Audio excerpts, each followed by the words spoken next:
এগুলো কি তোমরা কি কেউ জানো? আমি এই প্রথম এই আলুগুলো দেখলাম। এই আলুগুলোকে বলে বাদাম আলু। আজ আমি রান্না করব বাদাম আলু কষা।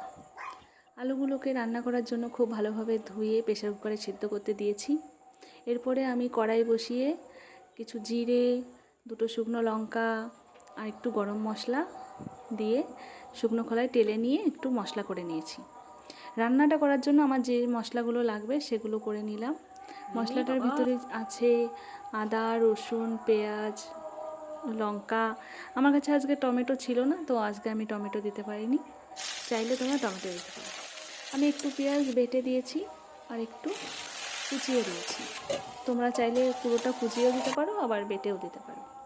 আলুগুলো সিদ্ধ করে নেওয়ার পরে আমি খোসাগুলো ছাড়িয়ে নিয়েছি। এবারে একটা কড়াইতে তেল গরম করে ফোড়ন দিতে হবে। ফোড়ন দেওয়ার পরে যে মশলাটা আমি বেটে রেখেছিলাম এটা দিয়ে দেবো। মশলাটা খুব ভালোভাবে কষাতে হবে।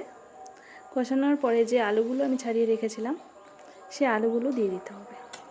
আলুগুলো দিয়ে মশলাটা খুব ভালোভাবে কষাতে হবে। একটু একটু জল দিতে হবে আর একটু একটু করে কষাতে হবে, যাতে মশলার ফ্লেভারটা আলুটার ভিতরে ভালোভাবে ঢুকে যায়। আমার তো খুব ভালোভাবে কষানো হয়ে গেছে। এবারে আমি ঝোল দিয়ে দিয়েছি। যদিও এটা কষা কষা করব, তা অল্পই দিয়েছি। ঝোলটা খুব ভালোভাবে ফুটে উঠেছে। আমার বাদাম আলু কষা একদম রেডি। খেতে তো অসাধারণ হয়েছিল, খুবই ভালো লাগছিল।